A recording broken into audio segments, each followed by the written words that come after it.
الحمد لله رب العالمين نحمده ونستعينه ونستغفره ونعوذ بالله من شرور أنفسنا ومن سيئات أعمالنا من يهده الله فلا مضل له ومن يضلل فلا هادي له وأشهد أن لا إله إلا الله وحده لا شريك له وأشهد أن محمدا عبده ورسوله صلى الله وسلم وبارك عليه وعلى آله وأصحابه ومن اهتدى بهداهم إلى يوم الدين. أما بعد فإن أصدق الحديث كتاب الله وخير الهدي هدي محمد صلى الله عليه وسلم وشر الأمور محدثاتها وكل محدثة بدعة وكل بدعة ضلالة وكل ضلالة في النار. فقد قال الله سبحانه وتعالى في محكم التنزيل: أعوذ بالله من الشيطان الرجيم. يا أيها الناس اتقوا ربكم الذي خلقكم من نفس واحدة وخلق منها زوجها وبث منهما رجالا كثيرا ونساء واتقوا الله الذي تساءلون به والأرحام إن الله كان عليكم رقيبا. يا أيها الذين آمنوا اتقوا الله وقولوا قولا سديدا يصلح لكم أعمالكم ويغفر لكم ذنوبكم ومن يطع الله ورسوله فقد فاز فوزا عظيما.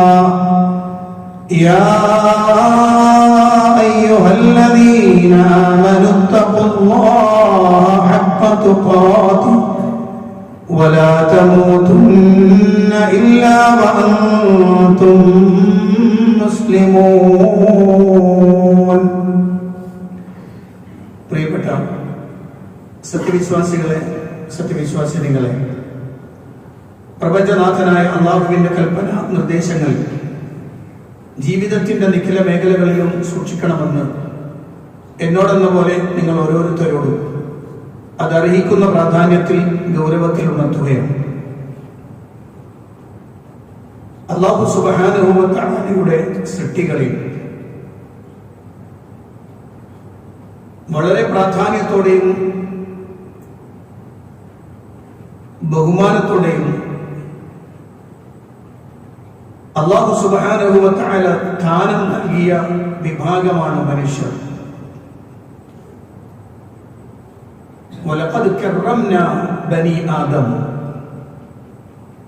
അല്ലാഹുവിന്റെ ഖുർആൻ അല്ലാഹു അത് വിശദീകരിച്ചിട്ടുണ്ട്. അതുകൊണ്ട് തന്നെയാണ് മനുഷ്യ സമൂഹത്തിന്റെ മാർഗദർശനം നൽകുവാനും അവർ അബദ്ധത്തിൽ വീണുപോകുന്ന കാര്യങ്ങളെ സംബന്ധിച്ച് ബോധവൽക്കരിക്കുവാനും ധാരാളം പ്രവാചകന്മാരെ ഓരോ കാലങ്ങളിലും ഓരോ സമൂഹങ്ങളിലേക്കും അല്ലാഹു നിയോഗിച്ചു. ഈ പ്രവാചകന്മാരെല്ലാവരും അത് ഏത് കാലഘട്ടത്തിൽ വന്ന പ്രവാചകനാണെങ്കിലും ഏത് സമൂഹത്തിലേക്ക് നിയോഗിതനായ പ്രവാചകനാണെങ്കിലും ആ പ്രവാചകന്മാരെല്ലാവരും ജനങ്ങൾക്ക് കൊടുത്ത ഏറ്റവും സുപ്രധാനമായ ഏറ്റവും ആദ്യത്തെ നിർദ്ദേശം അല്ലാഹുവിന്റെ വഹ്ദാനിയത്തിനെ സംബന്ധിക്കുന്നതും അതിൽ അബദ്ധം പിണയരുത് എന്നുമാണ്. എല്ലാ പ്രവാചകന്മാരുടെയും പ്രബോധന ദൗത്യം അതായിരുന്നു എന്ന്. കാരണം മനുഷ്യരെ സംബന്ധിച്ചിടത്തോളം അവനെ നിരന്തരം വഴിപിഴപ്പിക്കുവാൻ പിശാച് ജാഗരൂകനായി കൂടെയുള്ളത് കൊണ്ട് തന്നെ ഭൗതികമായ വിഷയങ്ങളോടും തന്റെ ആവശ്യങ്ങൾ പെട്ടെന്ന് നിറവേറ്റാനുള്ള മനുഷ്യന്റെ വ്യഗ്രതയും അവനെ പല അബദ്ധങ്ങളിലും കൊണ്ടുപോയി ചാടിക്കാൻ പിശാച് നിരന്തരമായി ശ്രമിച്ചുകൊണ്ടിരിക്കും. അതുകൊണ്ട് തന്നെയാണ് 1,00,000-ലധികം വരുന്ന പ്രവാചകന്മാർ ചിലതിൽ 2 ലക്ഷത്തോളമെന്നും 1.5 ലക്ഷത്തോളമെന്നും ഒക്കെ അഭിപ്രായം പറയാറുണ്ട്. അത്രയും അധികം പ്രവാചകന്മാർ ഒരു സമൂഹത്തിലേക്ക് കടന്നു വരുന്നത് നിരന്തരമായി അവർക്ക് വീഴ്ച പറ്റി എന്നതിന്റെ തെളിവാണ്. അതുകൊണ്ട് തന്നെ എല്ലാ കാലഘട്ടത്തിലും ഗൗരവത്തിൽ അറിയേണ്ടുന്ന ഒന്നാണ് അള്ളാഹുവിന്റെ വഹ്ദാനിയത്തുമായി ബന്ധപ്പെട്ടത്. ഞാൻ ഇന്ന് അതിന്റെ ഒരു ഭാഗം നിങ്ങളുടെ ശ്രദ്ധയിൽപ്പെടുത്തുകയാണ്. ലോകത്ത് കടന്നുപോയ സമൂഹങ്ങളിൽ വന്ന തൗഹീദിന് വിരുദ്ധമായ ശിർക്കിന്റെ ആശയം എന്തായിരുന്നു എന്ന് ചോദിക്കുമ്പോൾ, അവർ അബദ്ധത്തിൽ വന്നുപോയത് എന്താണ് എന്ന് പരിശോധിക്കുമ്പോൾ, ഞാനത് നിങ്ങളുടെ ശ്രദ്ധയിൽപ്പെടുത്താൻ ഉദ്ദേശിക്കുന്നത് ശാഫിഈ മദ്ഹബിലെ പ്രഗത്ഭനായ ഒരു പണ്ഡിതനാണ്.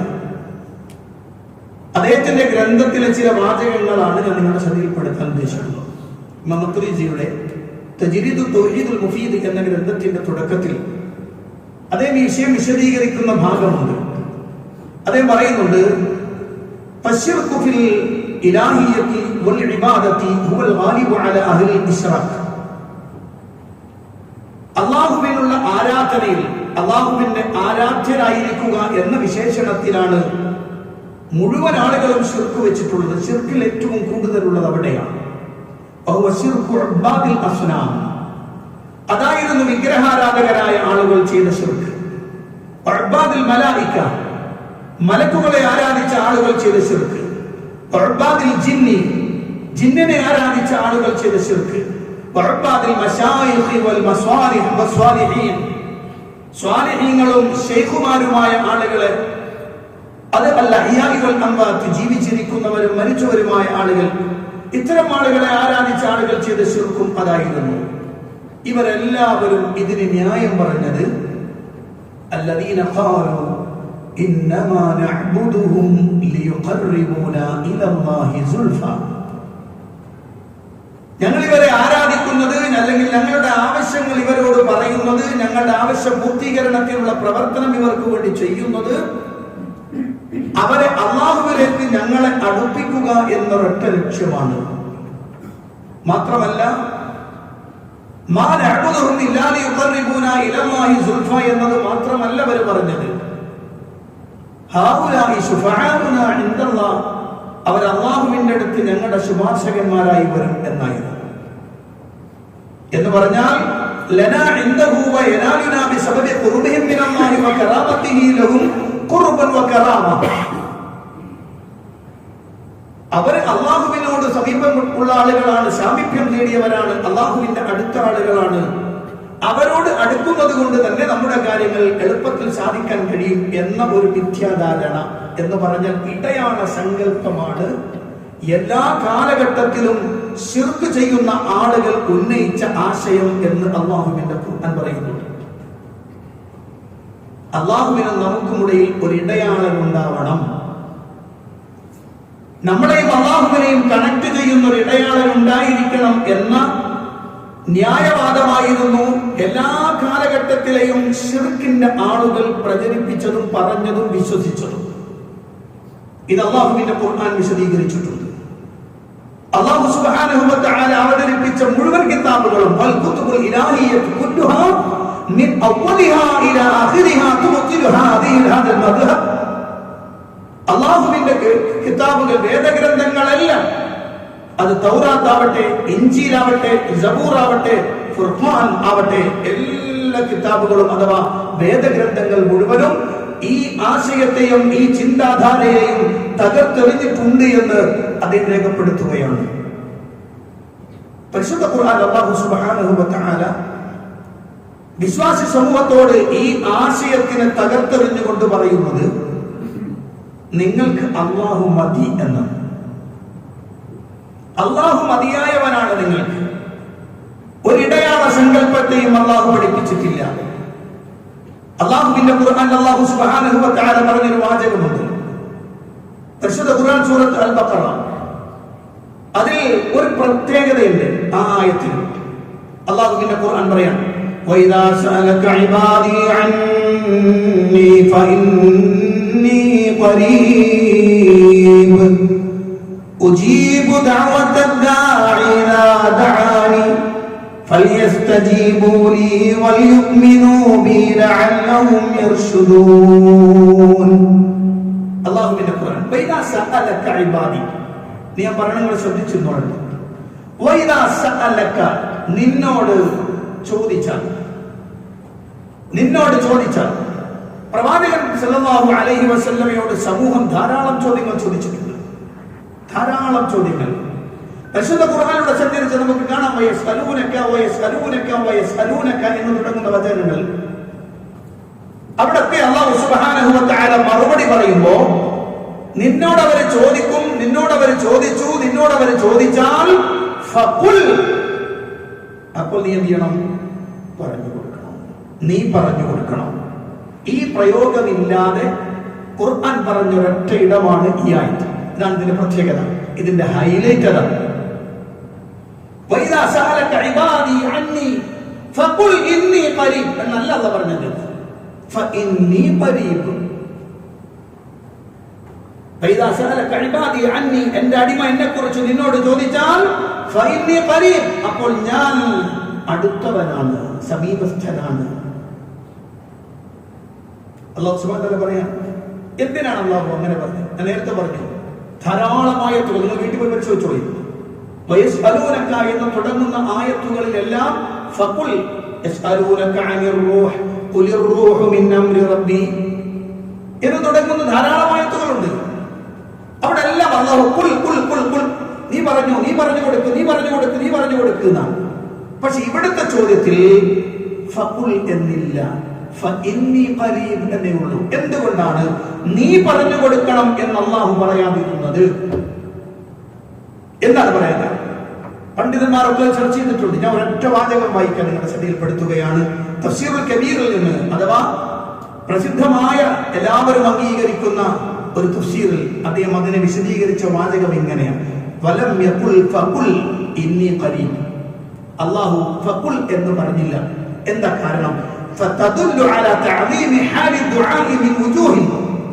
പ്രാർത്ഥനയുടെ ആ പ്രാർത്ഥന എന്ന് പറയപ്പെടുന്ന ഭാഗം, അതിന്റെ മഹത്വത്തെ, അതിന്റെ ഗൗരവത്തെ അല്ലാഹു വിശദീകരിക്കുകയാണ്. ചില കാരണങ്ങളുണ്ട്. ഒന്ന്, كأنه سبحانه وتعالى يقول عبدي أنت إنما تحتاج إلى الواسطة في غير وقت الدعاء أما في مقام الدعاء فلا واسطة بيني وبينك. ഇതാണ് അതിന്റെ വിഷയം. അല്ലാഹു പറയാൻ, അല്ലാഹു പറഞ്ഞതുപോലെയാണ്, എൻ്റെ അടിമേ, ഇന്നമാ അൻത തഹ്താജ്, നീ ആവശ്യക്കാരനാണ്, ഇലൽ വാസിത്തത്തി, ഒരു മാധ്യമത്തിലേക്ക് അല്ലെങ്കിൽ ഇടയാളത്തിലേക്ക്. എവിടെ?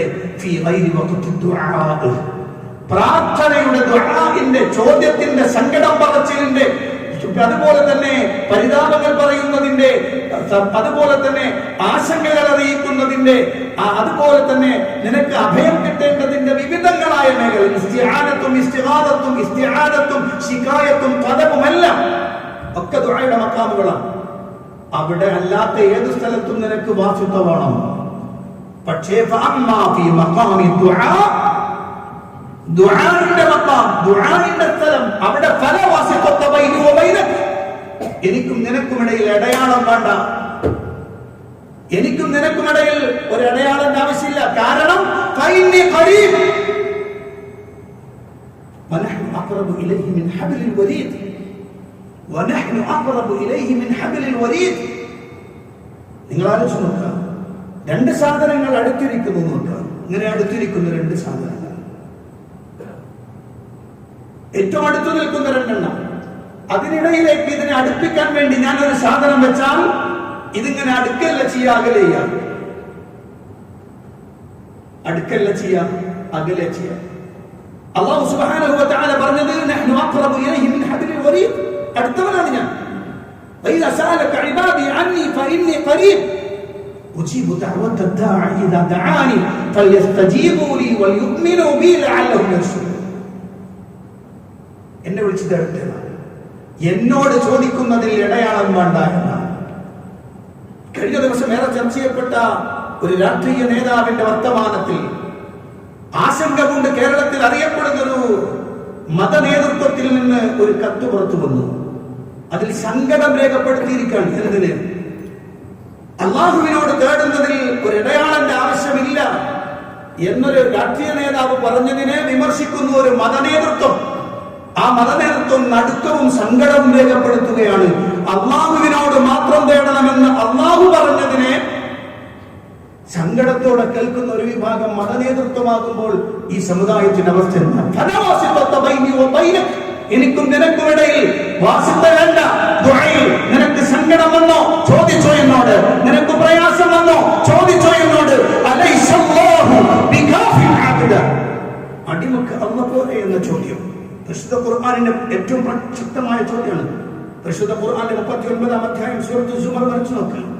അലൈസല്ലാഹു ബികാഫിൻ അബ്ദ, അടിമക്ക് അല്ലാഹു പോലെ എന്ന് ചോദിക്കുക.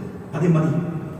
അല്ലാഹു അടിമക്ക് ആവശ്യമുള്ള റിസ്ഖ്, അവന്റെ ഖൽഖ്, അവന്റെ തദ്ബീർ, അത് മൂന്നും റുബൂബിയത്തിന്റെ അടിസ്ഥാന ശിലകളാണ്. റുബൂബിയത്ത് എന്ന് പറഞ്ഞാൽ രക്ഷാകർതൃത്വം, അതിന്റെ അടിസ്ഥാന ശിലകളാണ് മൂന്നെണ്ണം. അൽ ഖൽഖ്, വർ-റിസ്ഖ്, അத்-തദ്ബീർ. ഇത് മൂന്നും അതിന്റെ അടിസ്ഥാന ശിലകളാണ്. അതുകൊണ്ട് തന്നെ നിനക്ക് വേണ്ട റിസ്ഖ് അവനോട് ഏർപ്പെടുത്തിയിട്ടുണ്ട്. നിനക്ക് വേണ്ട വെള്ളം, ഭക്ഷണമെല്ലാം അതവൻ ഏർപ്പെടുത്തിയതാണ്. അത് വേറൊരാൾക്ക് ചെയ്യാൻ കഴിയുന്നതല്ല. ആണോ? ആണോ? ഖൽഖ് ഒരാൾക്ക് ചെയ്യാൻ കഴിയില്ല. ഈജാദു ശൈഇ മിനൽ അദ്മി എന്നാണ് ഖൽഖിന്റെ നിർവചനം. ഖൽഖ് എന്ന് പറഞ്ഞാൽ ഈജാദു ശൈഇ മിനൽ അദ്മി, ശുദ്ധ ശൂന്യതയിൽ നിന്ന് ഒരു വസ്തുവിനെ നിർമ്മിക്കുക എന്നതാണ്. അതൊരിക്കലും സാധ്യമല്ല. ഇല്ലാ ലില്ലാഹ്, അല്ലാഹുവിനല്ലാതെ. റിസ്ഖ് അല്ലാഹുവിന്റെ മാത്രം പ്രത്യേകതയാണ്. മയർസുഖുകും മിനസ്സലാഇ വൽ അർദ്, ആകാശങ്ങളിൽ നിന്നും ഭൂമിയിൽ നിന്നും ഉപജീവനം തരുന്നത് ആരാണ് എന്ന ചോദ്യം അല്ലാഹുവിന്റേത് ഇല്ല. ഇല്ല. ഫാറൂനി, അല്ലാഹു ചോദിക്കുന്നുണ്ട്, ഹാദാ ഖൽഖുല്ലാഹ് ഫാറൂനി മാദാ ഖലഖല്ലദീന മിൻ ദൂനിഹി, ഇതെല്ലാം അല്ലാഹു സൃഷ്ടിച്ചതാണ്. ഫാറൂനി മാദാ ഖലഖല്ലദീന മിൻ ദൂനിഹി, അവനെ പുറമെയുള്ളവർ സൃഷ്ടിച്ചത് എന്തെങ്കിലും ഒന്ന് കാണിച്ചു തരാൻ പറ്റുമോ? അല്ലാഹുവിന്റെ ഖുർആനിൽ ചോദ്യം, ഫൽയൻദുരിൽ ഇൻസാനു ഇലാ തആമി അല്ലാ സബബന അൽമാഅ സബ്ബ ثم شققنا الأرض شقا فأنبتنا فيها حبا وعنبا وقضبا وزيتونا ونخلا وحدائق غلبا وفاكهة وأبا متاعا لكم ولأنعامكم. الله بالله എല്ലാം വേണ്ട ഭക്ഷണം, നിനക്ക് വേണ്ട ധാന്യങ്ങൾ, പച്ചക്കറികൾ, പഴവർഗ്ഗങ്ങൾ എല്ലാം എല്ലാം എല്ലാം നിങ്ങളുടെ കന്നുകാലികൾക്ക് തിന്നാനുള്ള മേച്ചിൽ പുല്ലുകൾ വരെ നാം ഉണ്ടാക്കി. പറയൂ ഒരെണ്ണം. പിന്നെ എന്തടിസ്ഥാനത്തിലാണ് ഞാൻ എന്റെ പ്രയാസം പറയാൻ വേറൊരുത്തനെ ഇടയാളനാക്കേണ്ടത്?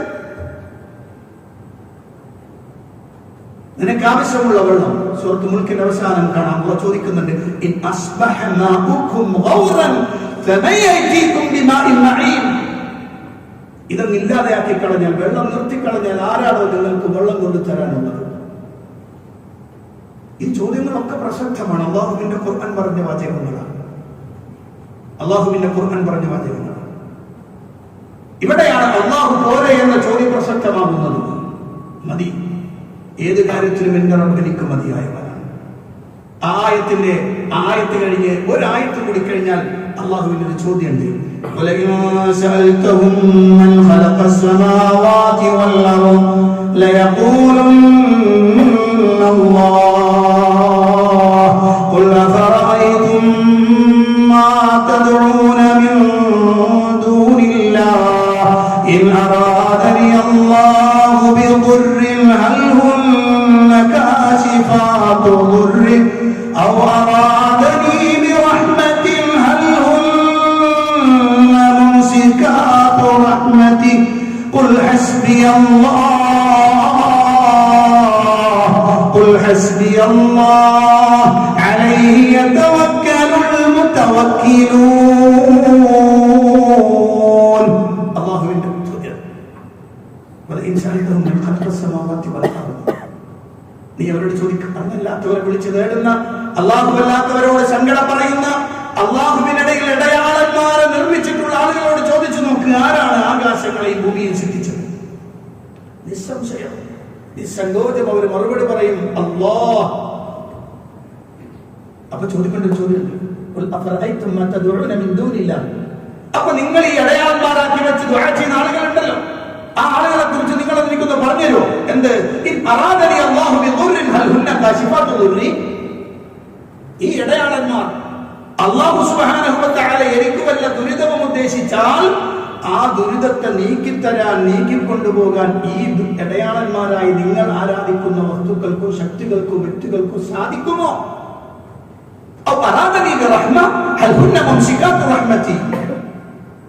അള്ളാഹു എനിക്കൊരു കാരുണ്യം ഉദ്ദേശിച്ചാൽ ആ കാരുണ്യത്തെ തടുത്തു വെക്കാൻ ഇവർക്കാർക്കെങ്കിലും സാധിക്കോ? ചോദ്യം. ഈ ചോദ്യമാണ് ഇന്ന് ചോദിക്കേണ്ടത്. കേരളത്തിലെ അറിയപ്പെടുന്ന മതസംഘടനയുടെ നേതൃത്വത്തോട് ചോദിക്കേണ്ട ചോദ്യം, ഒരു രാഷ്ട്രീയക്കാരന്റെ വർത്തമാനത്തെ പോലും ദുഃഖത്തോടെയും സങ്കടത്തോടെയും കാണുന്ന മതനേതൃത്വത്തോട് ചോദിക്കേണ്ടുന്ന ചോദ്യമാണ് 39-ാം അധ്യായം സൂറ അസ്സമറിന്റെ 38-ാമത്തെ വചനം. കഴിയുമോ ഈ ഇടയാളന്മാർക്ക് എന്ന് അല്ലാഹു ചോദിച്ചതാണ് മക്കയിലെ ആളുകളോട്. അതുകൊണ്ട് നബി നീ പറയണം. എന്ത്? നീ എന്താ പറയണം? ഖുൽ ഹസ്ബിയല്ലാഹ്. നീ പറയണം എനിക്കല്ല മതി. ഖുൽ ഹസ്ബിയല്ലാഹ്, എനിക്കല്ല മതി. എല്ലാ ദിവസവും രാവിലെ വൈകുന്നേരം 7 പ്രാവശ്യം ആരക്കണ്ട, അല്ലെങ്കിൽ 7 പ്രാവശ്യം പറയണമെന്നൊരു പ്രാർത്ഥനയില്ല, ഒരു ദിക്റില്ലേ? അല്ലേ? പരിശുദ്ധ ഖുർആൻ സൂറത്ത് തൗബയുടെ അവസാനത്തെ വാക്ക് ഫഖുൽ ഹസ്ബിയല്ലാഹു ലാ ഇലാഹ ഇല്ലാഹു അലൈഹി തവക്കൽതു വഹുവ റബ്ബുൽ അർശിൽ അദീം. അത് രാവിലെയും 7 വൈകുന്നേരവും 7 പ്രാവശ്യം പറയണം. ഒരു വിശ്വാസിയെ ഇങ്ങനെ ഇടയാള സങ്കല്പത്തിൽ നിന്ന് മാറ്റി ഞാൻ എന്റെ റബ്ബിനോട് തേടൂ, ഞാൻ എന്റെ റബ്ബുമായി മാത്രമേ അടുക്കൂ, ഞാൻ എന്റെ റബ്ബിനോട് മാത്രമേ എന്റെ സങ്കടം പറയൂ, ഞാൻ എന്റെ റബ്ബിനോട് മാത്രമേ പ്രയാസങ്ങൾ പറയൂ, എന്റെ റബ്ബിനോട് മാത്രമേ ഞാൻ അഭയം തേടൂ എന്ന് തുടങ്ങുന്ന ശക്തമായ ബന്ധമാണ് ഒരു വിശ്വാസിക്ക് ഉണ്ടാവേണ്ടത്. അലൈഹി യതവക്കലുൽ മുതവക്കിലൂൻ, അവന്റെ മേലാണ് ഭരമേൽപ്പിക്കുന്നവർ ഭരമേൽപ്പിക്കേണ്ടത് എന്ന് പരിശുദ്ധ ഖുർആൻ. നിങ്ങൾ ആലോചിച്ചു, അള്ളാഹുവിന്റെ ഖുർആനിന്റെ പ്രയോഗമാണ് ഞാൻ പറഞ്ഞത്.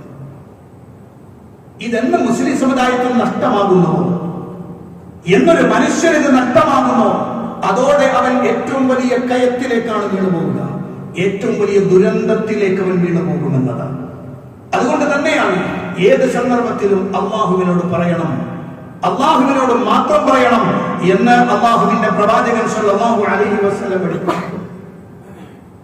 ഈ സമ്പ്രദായം അള്ളാഹുവിന്റെ ഹബീബ് സല്ലല്ലാഹു അലൈഹി വസല്ലം സമുദായത്തിന് വളരെ കണിശമായി പഠിപ്പിച്ചു. ചെറിയ വാചകങ്ങളെ പോലും നബി തങ്ങൾ ശക്തമായി എതിർത്തു. അള്ളാഹുവിന്റെ പ്രവാചകനോട് വന്നൊരാൾ പറഞ്ഞു, മാഷാ അല്ലാഹു വശിഅത യാ റസൂലല്ലാഹ്, മാഷാ അല്ലാഹു വശിഅത യാ റസൂലല്ലാഹ്, മാഷാ അല്ലാഹു വശിഅത യാ റസൂലല്ലാഹ്. അള്ളാഹുവിന്റെ ഹബീബെ, അള്ളാഹു നിങ്ങളും ഉദ്ദേശിച്ചാൽ. ആ പ്രയോഗത്തിന് റസൂലുള്ളാഹിന്റെ മറുപടി എന്താണെന്നറിയോ? അജഅൽതനി ലില്ലാഹി നിദ്ദൻ വഹുവ ഖലഖക്, അജഅൽതനി ലില്ലാഹി നിദ്ദൻ വഹുവ ഖലഖക്. നിന്നെ സൃഷ്ടിച്ച നാഥനായ റബ്ബിനോട് നീ എന്നെ സമപ്പെടുത്തുകയാണോ? ആരോടായിരുന്നു ഈ ചോദ്യം? ലാ ഇലാഹ ഇല്ലല്ലാഹ് മുഹമ്മദുർ റസൂലുള്ളാഹ് പറഞ്ഞയാളോടാണ്. ഇന്ന് ചില ആളുകളൊക്കെ പറയും ലാ ഇലാഹ ഇല്ലല്ലാഹ് മുഹമ്മദുർ റസൂലുള്ളാഹ് പറഞ്ഞ പിന്നെ അതിനെ പ്രതിഫല പ്രശ്നമൊന്നുമില്ല. അള്ളാഹു കാണുന്ന പോലെ കാണും, കേൾക്കുന്ന പോലെ കേൾക്കും, സഹായിക്കുന്നത് പോലെ സഹായിക്കുമെന്നൊക്കെ വിശ്വസിക്കുന്ന, അല്ലെങ്കിൽ അള്ളാഹു അല്ലാത്തവരെ ഇടയാളന്മാരായി വെക്കാമെന്നൊക്കെ വിശ്വസിക്കുന്ന ആളുകളുടെ വർത്തമാനമേ അല്ല, സ്വഹാബിയുടെ വർത്തമാനാണ്. മാഷാ അല്ലാഹു വശിഅത യാ റസൂലല്ലാഹ്. അല്ലാഹു റസൂലിന്റെ ചോദ്യം, അജഅൽതനി ലില്ലാഹി നിദ്ദൻ വഹുവ ഖലഖക്, നിന്നെ സൃഷ്ടിച്ച നാഥനിൽ നീ എന്നെ സമനാക്കുകയാണോ? അത് വലിയ ഗൗരവമുള്ള വാക്കായതുകൊണ്ടാണ് അല്ലാഹുവിന്റെ റസൂൽ സ്വല്ലല്ലാഹു അലൈഹി വസല്ലം അങ്ങനെ പറഞ്ഞത്. മറ്റൊന്ന് കാണാം, പ്രവാചകരെ കണ്ട ഒരു കുട്ടിയുടെ പാട്ട് നമുക്ക് കാണാം. ബുഖാരിയിൽ 2 സ്ഥലങ്ങൾ രേഖപ്പെടുത്തിയത് കാണാം. ഒന്ന് കിതാബുൽ നിക്കാഹിലും മറ്റൊന്ന് കിതാബുൽ മഗാസിയിലും. അവിടെ പെണ്ണ് പറഞ്ഞ വാക്കെന്തായിരുന്നു? ആ പെൺകുട്ടി സ്വഹാബി വനിത പറഞ്ഞ വാക്കെന്തായിരുന്നു? അവിടുന്ന് പറഞ്ഞത് വഫീനാ നബിയ്യുൻ യഅലമു മാ ഫീ ബദിൻ. ആ വാചകത്തിൽ റസൂൽ പറഞ്ഞു, നിർത്തവിടെ, നിർത്ത് പറയരുത്, അത് പറയാൻ പാടില്ല എന്ന് ശക്തമായി വിമർശിക്കുന്നു അല്ലാഹുവിന്റെ ഹബീബ് സല്ലല്ലാഹു അലൈഹി വസല്ലം. പറഞ്ഞു വന്നത് ഇസ്ലാമിന്റെ വിശ്വാസ സങ്കല്പം എന്നല്ല, ഇസ്ലാമിന്റെ വിശ്വാസ ദർശനം എന്ന് പറയുന്നത് ഇസ്ലാമിന്റെ അടിസ്ഥാന ശില എന്ന് പറയുന്നത് തൗഹീദാണ്. തൗഹീദ് എന്ന് പറഞ്ഞാൽ അള്ളാഹുവിന്റെ വഹ്ദാനിയത്ത് അംഗീകരിച്ചവനെ ഏകനാക്കുക എന്നതാണ്. അത് ഏത് മേഖലയിലും അള്ളാഹു ഏകനാണെന്ന് തീരുമാനിക്കണം. പ്രത്യേകിച്ച് മനുഷ്യരെന്തെങ്കിലും പ്രയാസം വന്നാൽ, മനുഷ്യരെന്തെങ്കിലും ദുരിതം വന്നാൽ, സങ്കടം വന്നാൽ അവൻ പറയാനുള്ളത് റബ്ബിനോട് മാത്രമായിരിക്കണം. കാരണം റബ്ബല്ലാതെ ഒരാൾക്കും അത് മാറ്റിത്തരാൻ സാധ്യമേ അല്ല, എത്ര കഴിവുണ്ടെങ്കിലും. ഇൻഷാല്ലാഹ് പിന്നീട് ഒരിക്കൽ ഞാൻ പറയാം. ഈ കൊടുത്ത കഴിവ്, മുഅ്ജിസത്തിന്റെ കഴിവ് എന്നൊക്കെ പറഞ്ഞ് നമ്മുടെ നാട്ടിൽ ജനങ്ങളെ, സാധാരണക്കാർ വല്ലാതെ പ്രയാസപ്പെടുന്നുണ്ട്. അങ്ങനെയൊക്കെ ഇല്ലെന്നൊക്കെ വിചാരിക്കും. യഥാർത്ഥത്തിൽ ഇസ്ലാമിന്റെ അടിത്തറ തന്നെ പൊളിക്കുന്ന വാദമാണ് എന്ത് ഔലിയാക്കൾക്കും അമ്പിയാക്കൾക്കും അള്ളാഹു കൊടുത്ത മുഅ്ജിസത്ത് കറാമത്ത് എന്ന് പറയപ്പെടുന്ന വാദം തന്നെ ഇസ്ലാമിന്റെ അടിത്തറ തകർക്കുന്നതാണ്. അതാണ് ലോകത്തെ എല്ലാ കാലഘട്ടത്തിലും ജനങ്ങൾ ഉപയോഗപ്പെടുത്താൻ ശ്രമിച്ചത് ശിർക്കിന്റെ ഉപാസകന്മാർ. അതുകൊണ്ട് തന്നെ ഒരു കാര്യം ഉറപ്പിക്കുക,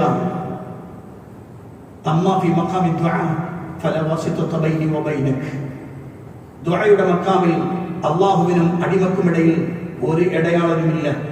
എനിക്ക് എന്റെ സങ്കടം എന്റെ റബ്ബിനോട് ഏത് സമയത്തും പറയാം. ഓരോ താരങ്ങൾ തേടിയിറങ്ങി, ഓരോ പുണ്യപ്രദേശങ്ങൾ തേടിയിറങ്ങി പോകേണ്ടുന്ന ഗതികേട് മുസ്ലിം ഉമ്മത്തിനില്ല. അവൻ ഏത് സന്ദർഭത്തിലും വിളിച്ചാൽ إذا سألك عبادي عني فإني قريب أجيب دعوة الداعي إذا دعاني فليستجيبوا لي وليؤمنوا بي لعلهم يرشدون. എന്നോട് ചോദിക്കോട്ടെ, ഞാൻ കൊടുക്കാമെന്ന് അല്ലാഹുവിന്റെ ഖുർആൻ. അതുകൊണ്ട് പ്രിയപ്പെട്ട സഹോദരന്മാരെ, സഹോദരിമാരെ, അത്രയും ഗൗരവമായിട്ടാണ് അല്ലാഹു ഈ വിഷയം ബോധ്യപ്പെടുത്തിയത്.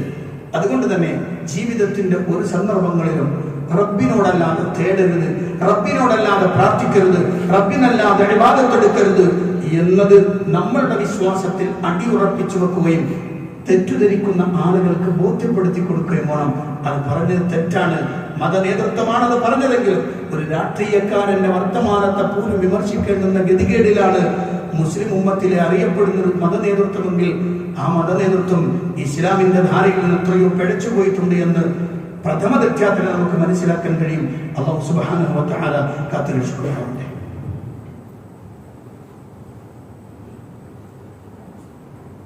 അൽഹംദുലില്ലാഹി റബ്ബിൽ ആലമീൻ അസ്സലാത്തു വസ്സലാമു അലാ അശ്റഫിൽ അംബിയാഇ വൽ മുർസലീൻ നബിയ്യിനൽ ഹബീബ് മുഹമ്മദിൻ സ്വല്ലല്ലാഹു അലൈഹി വസല്ലം وعلى آله وأصحابه ومن تبعهم بإحسان إلى يوم الدين. أما بعد اتقوا الله عباد الله. പ്രിയപ്പെട്ട സത്യവിശ്വാസികളെ, വിശ്വാസിനികളെ, അള്ളാഹുവിന്റെ കൽപ്പനകൾക്കനുസരിച്ച് ജീവിക്കണമെന്ന് ഒരിക്കൽ കൂടി എന്നോടും നിങ്ങളോടും ഉണർത്തുകയാണ്. രണ്ട് കാര്യങ്ങൾ ശ്രദ്ധയിൽപ്പെടുത്തുകയാണ്. അതിലൊന്ന്, ഞാൻ ഈ പറഞ്ഞ വിഷയത്തോട് യോജിച്ചുകൊണ്ട് തന്നെ നമ്മുടെ നാട്ടിൽ ചെയ്തു വരുന്ന മറ്റൊരു കാര്യമാണ് ഖബറുകൾ സിയാറത്ത് ചെയ്യാൻ പോകുക എന്നത്. അത് അള്ളാഹുവിന്റെ റസൂൽ സ്വല്ലല്ലാഹു അലൈഹി വസല്ലം ശറഅക്കിയതുണ്ട്, ഇസ്ലാം ശറഅക്കാത്തതുണ്ട്. ശറഅക്കിയതാണ് നമ്മുടെ നാട്ടിൽ മുസ്ലിമീങ്ങളെ മുഴുവനും മറമാടുന്ന പ്രദേശം. അവിടെ ഇടയ്ക്കൊക്കെ പോകണം,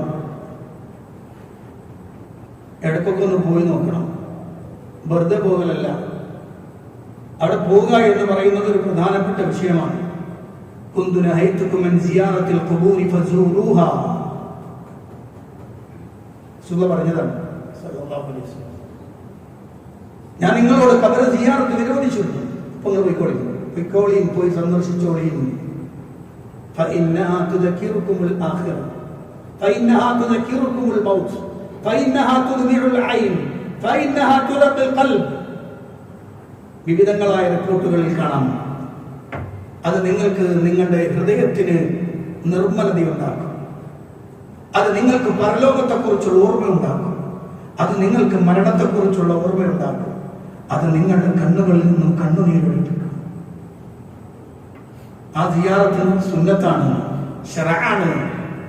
ആ സിയാറത്തിന് പോയാൽ അസ്സലാമു അലൈക്കും, അസ്സലാമു അലൈക്കും ദാറ ഖൗമിൻ മുഅ്മിനീൻ വ ഇന്ന ഇൻഷാഅല്ലാഹു ബിക്കും ലാഹിഖൂൻ നസ്അലുല്ലാഹ ലനാ വ ലക്കും അൽ ആഫിയ എന്ന ദുആ ചെയ്യണം എന്ന് നബി സല്ലല്ലാഹു അലൈഹി വസല്ലം. മറ്റൊന്നുണ്ട്, നമ്മുടെ നാട്ടിൽ ചില ആളുകൾ ചില പ്രത്യേക സ്ഥലങ്ങൾ സന്ദർശിക്കാൻ പോകലുണ്ട്. അതിൽ ചെയ്യുന്ന രണ്ട് കാര്യങ്ങൾ രണ്ടും ശിർക്കാണ്. ഒന്ന്, അവിടെ ചെന്നിട്ട് ഈ ദുആ അല്ല ചെയ്യാം, അവരെ കൊണ്ട് ദുആ എടുക്കാം. ആ ദുആയും ശിർക്കാണ്. അവരോട് തന്നെ ദുആ എടുക്കാം, അതും ശിർക്കാണ്. പണ്ഡിതന്മാർ രേഖപ്പെടുത്തിയിരിക്കണം, വഖൗമുൻ യസൂറൂനഹും യദഊന ബിഹിം ഫഹഉലാഇ ഹുമുൽ മുശ്രികൂൻ വജഹലത്തുൽ അവാമി വത്തുഗ്യാനി മിൻ ഉലാതിഹിം. ചില ആളുകൾ അവിടെ ചെന്നിട്ട് അവരെ കൊണ്ട് ദുആ എടുക്കലുണ്ട്. അവർ ശരിക്ക് ചെയ്യുന്ന ശിർക്കാണ്, വിവരമില്ലായ്മ കൊണ്ട് വരുന്നു പോകുന്നതാണ്.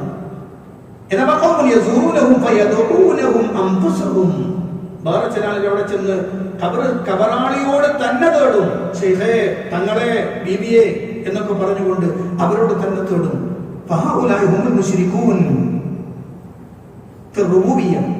അല്ലാഹുവിന്റെ റുബൂബിയത്തിൽ പങ്കു ചേർക്കുന്നവരാണ് അവർ. കാരണം അല്ലാഹു റസൂൽ അല്ലാഹുമ്മ ലാ തജ്അൽ ഖബ്രി വസനൻ യുഅബദ്, അല്ലാഹുമ്മ ലാ തജ്അൽ ഖബ്രി വസനൻ യുഅബദ്, അല്ലാഹുവേ എന്റെ ഖബർ ആരാധിക്കപ്പെടുന്ന വിഗ്രഹമാക്കല്ലേ എന്ന് അല്ലാഹുവിന്റെ റസൂൽ സ്വല്ലല്ലാഹു അലൈഹി വസല്ലം ദുആ ചെയ്തിട്ടുണ്ട്. അതുകൊണ്ട് തന്നെ ഖബർ സിയാറത്ത് ചെയ്യാൻ പോയാൽ നേരത്തെ പറഞ്ഞതാണ് പറയേണ്ടത്. അതും സിയാറത്ത് ചെയ്യേണ്ടത് പൊതു മഖ്ബറയാണ്. അല്ലാഹുവിന്റെ റസൂൽ നിരന്തരം പോയിരുന്നത് ബഖീഉൽ ഖർഖദിലായിരുന്നു. മദീനയിലെ പൊതു മഖ്ബറയായ ബഖീഉൽ ഖർഖദിലാണ്. അങ്ങനെ പറഞ്ഞ് നിങ്ങൾക്ക് തിരിയൊന്നറിയില്ല. ഭൂരിപക്ഷ ആളുകൾക്ക് ജന്നത്തുൽ ബഖീ എന്ന് പറഞ്ഞാലേ തിരിയുള്ളൂ. ഷിയാക്കൾ ഉണ്ടാക്കിയ പേര് പറഞ്ഞാലേ തിരിയുള്ളൂ. യഥാർത്ഥത്തിൽ അതിന്റെ പേര് ബഖീഉൽ ഖർഖദ് എന്നാണ്. ബഖീഉൽ ഖർഖദിൽ പോയി അല്ലാഹുവിന്റെ റസൂൽ സ്വല്ലല്ലാഹു അലൈഹി വസല്ലം പോകാറുണ്ടായിരുന്നു. അവിടുന്ന് ഇങ്ങനെ പറയാറുണ്ടായിരുന്നു. ഒരു കാഴ്ചക്ക് ചോദിച്ചത്, ഞാൻ എന്താ പറയേണ്ടത്, അപ്പുറത്ത് പറഞ്ഞോട്ട് ഇങ്ങനെ പറഞ്ഞാൽ മതി. ഇതല്ലാത്തൊരു സിയാറത്ത് അല്ലാഹുവിന്റെ റസൂൽ സ്വല്ലല്ലാഹു അലൈഹി വസല്ലം പഠിപ്പിച്ചിട്ടില്ല. ഇന്ന് ചെയ്യുന്നത് നേരത്തെ പറഞ്ഞ ഇടയാള സങ്കല്പത്തിൽ നിന്ന് ഉരുത്തിരിഞ്ഞു വന്ന ഒരാശയം മാത്രമാണ് ഈ പറഞ്ഞത്. അതുകൊണ്ട് ശ്രദ്ധിക്കണം, നമ്മുടെ കൂടെയുള്ള ആളുകൾക്ക് അത് ബോധവൽക്കരിക്കുകയും വേണം. മറ്റൊന്ന് പറയാം, നിസ്കാരവുമായി ബന്ധപ്പെട്ട കാര്യം, ശ്രദ്ധയിൽപ്പെട്ടൊരു കാര്യം പറയാം. 2 റക്അത്ത് നിസ്കരിക്കുന്ന ഒരാള് എത്ര പ്രാവശ്യം കൈ ഉയർത്തേണ്ടി വരും? തക്ബീർ ചൊല്ലുമ്പോൾ എത്ര പ്രാവശ്യം കൈ ഉയർത്തണം? 2 റക്അത്ത് നിസ്കരിക്കുന്ന ഒരാള് 2 റക്അത്ത് നിസ്കരിക്കുന്ന ഒരാള് എത്ര പ്രാവശ്യം കൈ ഉയർത്തേണ്ടി വരും എന്നാണ്. എത്ര പ്രാവശ്യം തക്ബീർ ചൊല്ലാൻ കൈ ഉയർത്തണം? എത്ര പ്രാവശ്യം വേണ്ടി വരും? 5 പ്രാവശ്യമാണ്. ഒന്നാമത്തെ റക്അത്തിൽ 3, രണ്ടാമത്തെ റക്അത്തിൽ 2. 4 റക്അത്തുള്ള നിസ്കാരമാണെങ്കിൽ എത്ര പേര് വരും? 4 റക്അത്താകുമ്പോൾ 10 വേണം. ആദ്യത്തതിൽ 3, രണ്ടാമത്തതിൽ 2, മൂന്നാമത്തതിൽ 3, നാലാമത്തിൽ 2, 5 5 10 പ്രാവശ്യം. ഞാൻ എന്തെങ്കിലും പറയാൻ കാര്യം, പലപ്പോഴും ആളുകൾ നിസ്കരിക്കുന്നത് ഒരു കൈയുയർത്തൽ ഇഷ്ടമുള്ളപ്പോഴൊക്കെ കൈയുയർത്തും, തോന്നിയത് പോലൊക്കെ കൈയുയർത്തും. എല്ലാ റക്അത്തിലേക്ക് എഴുന്നേറ്റ് വരുമ്പോഴും കൈയുയർത്തലുണ്ട് ഇല്ല. നബി സല്ലല്ലാഹു അലൈഹി വസല്ലം പറഞ്ഞ വാചകം ശ്രദ്ധിക്കണം. സ്വല്ലു കമാ റഅയ്തുമൂനി ഉസല്ലി. മുമ്പ് ഞാൻ സൂചിപ്പിച്ചത് സ്വല്ലു കമാ റഅയ്തുമൂനി ഉസല്ലി, ഞാൻ നിസ്കരിച്ചത് എങ്ങനെ നിങ്ങൾ കണ്ടു അപ്രകാരം നിസ്കരിക്കണം എന്നാണ്. അതുകൊണ്ട് ഒന്നാമത്തെ റക്അത്തിൽ തക്ബീറത്തുൽ ഇഹ്റാമിലുണ്ട്, റുക്കൂഇലേക്ക് പോകുമ്പോഴുണ്ട്, ഇഅ്തിദാലിലുണ്ട്. അത് കഴിഞ്ഞ് രണ്ടാമത്തെ റക്അത്തിലേക്ക് എഴുന്നേറ്റ് വരുമ്പോൾ കൈ ഉയർത്തലില്ല, നേരെ വന്ന് കൈവെക്കലാണ്. പിന്നെ റുക്കൂഇലേക്കും ഇഅ്തിദാലിലേക്കും. മൂന്നാമത്തെ റക്അത്തിലേക്ക് വരുമ്പോൾ ഒരു അത്തഹിയ്യാത്ത് കഴിഞ്ഞിട്ടാണ് വരുന്നത്. അപ്പോൾ അയാൾ കൈ ഉയർത്തിയിട്ടാണ് വെട്ടേണ്ടത്. അപ്പോൾ ആ റക്അത്തിൽ 3 വരും. അടുത്ത 4ാമത്തെ റക്അത്തിലേക്ക് വരുമ്പോൾ കൈ ഉയർത്തണ്ടാവും. ഞാൻ പറഞ്ഞു മനസ്സിലായോ? അപ്പൊ 2 റക്അത്ത് നിസ്കരിക്കുന്ന ഒരാള് 5 പ്രാവശ്യം കൈ ഉയർത്തണം. 4 റക്അത്ത് നിസ്കരിക്കുന്ന ഒരാള് 10 പ്രാവശ്യം കൈ ഉയർത്തണം. 3 റക്അത്ത് നിസ്കരിക്കുന്ന ആളാകുമ്പോഴോ 3 റക്അത്ത് നിസ്കരിക്കുന്ന ആളാണെങ്കിലോ 8 പ്രാവശ്യം ഉണ്ടാവുള്ളൂ. ശ്രദ്ധിക്കണം.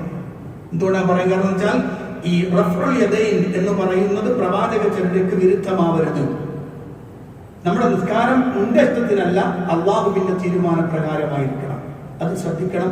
അല്ലാഹ് ചില കാര്യങ്ങൾ വീണ്ടും വീണ്ടും ചിലത് പ്രത്യേകം പറയേണ്ടതിന് കാരണം ആളുകൾ പലപ്പോഴും ഇഷ്ടമുള്ളത് പോലെ അങ്ങനെ ചെയ്തു പോകുന്നത് കൊണ്ടാണ് അത് സൂചിപ്പിക്കേണ്ടി വരുന്നത്. കാരണം സ്വല്ലു കമാ റഅയ്തുമൂനി ഉസല്ലി എന്നതും നിങ്ങൾ 50 കൊല്ലമായി നിസ്കരിച്ചിട്ടില്ല എന്ന് ഹുദൈഫ റളിയല്ലാഹു അൻഹു 50 കൊല്ലമായി നിസ്കരിച്ചു എന്ന് പറഞ്ഞ ആളോട് അയാളുടെ നിസ്കാരത്തിലെ ഫോൾട്ട് കണ്ടിട്ട് പറഞ്ഞത് വളരെ ഗൗരവമുള്ളതായതുകൊണ്ടാണ്. അതുകൊണ്ട് ശ്രദ്ധിക്കണം. അള്ളാഹു അനുഗ്രഹിക്കുമാറാവട്ടെ. നമ്മുടെ പ്രവർത്തനങ്ങൾ സ്വീകരിക്കുകയും അർഹമായ പ്രതിഫലം അനുഗ്രഹിക്കുകയും ചെയ്യുമാറാവട്ടെ. വന്നുപോയി തെറ്റുകുറ്റങ്ങൾ അള്ളാഹു വിട്ടുപുറത്തും മാപ്പാക്കി തരുമാറാവട്ടെ. മരണപ്പെട്ടവർക്ക് അള്ളാഹു മഗ്ഫിറത്തും റഹ്മത്തും പ്രദാനം ചെയ്ത് അനുഗ്രഹിക്കുമാറാവട്ടെ. രോഗം കൊണ്ട് വലയുന്ന ആളുകൾക്ക് അള്ളാഹു രോഗശമനം നൽകി അനുഗ്രഹിക്കുമാറാവട്ടെ. മുസ്ലിമായതിന്റെ പേരിൽ കഷ്ടപ്പെടുന്ന പീഡിപ്പിക്കപ്പെടുന്ന ആളുകൾക്ക് അള്ളാഹു സഹായം നൽകുമാറാവട്ടെ. ഫലസ്തീനിലെ നമ്മുടെ മക്കളെ അള്ളാഹു സഹായിക്കുമാറാവട്ടെ. നമ്മുടെ സഹോദരങ്ങൾക്ക് അള്ളാഹു എല്ലാ തരത്തിൽ സഹായങ്ങളും നൽകുമാറാവട്ടെ. അവരുടെ പ്രയാസങ്ങൾ അള്ളാഹു ദൂരീകരിച്ചു കൊടുക്കുമാറാവട്ടെ. اللهم اغفر للمؤمنين والمؤمنات والمسلمين والمسلمات الأحياء منهم والأموات إنك مجيب الدعوات وقاضي الحاجات. اللهم أعز الإسلام والمسلمين وأذل الشرك والمشركين. اللهم دمر أعداءنا وأعداء الدين بما شئت وكيف شئت يا ذا الجلال والإكرام. ربنا آتنا في الدنيا حسنة وفي الآخرة حسنة وقنا عذاب النار. آمين برحمتك يا أرحم الراحمين. والحمد لله رب العالمين.